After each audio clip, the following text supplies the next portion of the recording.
So what I'd like to do is make two big points today to start the discussion. The first is these jobs from innovation over 100 years have created this city as a city of opportunity, have given it its tone, and that particularly I would, for my comments, the oil industry has been central to that process in modern Houston, 1900 to today. So private companies, the free enterprise system, capitalism, whatever label you want to call it, has been good to Houston. And having lived in other parts of the country and travel in much of the world, our variant of capitalism is much more of a old-fashioned variant of capitalism in the way we talk about it, at least, than much of the rest of the world. Much more emphasis on entrepreneurship, on private ownership, on the role of private companies.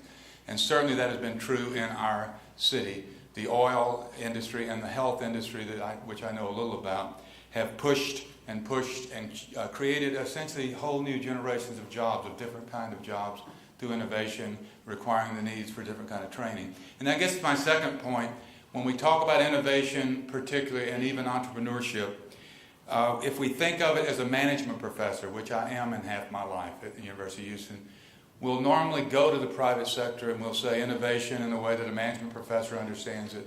Entrepreneurship's a great concept that we all know about. I want to stress the historian's view, which I also am today, and that's a historical view that has a deeper and I think fuller understanding of entrepreneurship as embedded in a culture, in a city, and particularly embedded in what I've come to call institutions of innovation, which go far beyond private companies, which certainly reach to major universities, which certainly reach to local, state, and federal government, and I think I would add philanthropic institutions to that list. So that's the point I want to make today, and I want to say that the combination of those forces have shaped this city, and I believe will continue to shape it.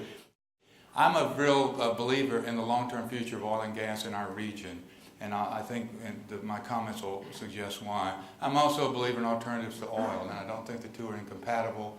I talk again and again in different classes about the coming long transition away from oil and natural gas, and I think the key point in the first, as a context for the first panel discussion today, how long that transition will be and how long oil and natural gas in forms that we can hardly imagine today and used in ways that we can hardly imagine due to coming innovations, how long oil and gas will continue to be a mainstay of our economy and of the world economy.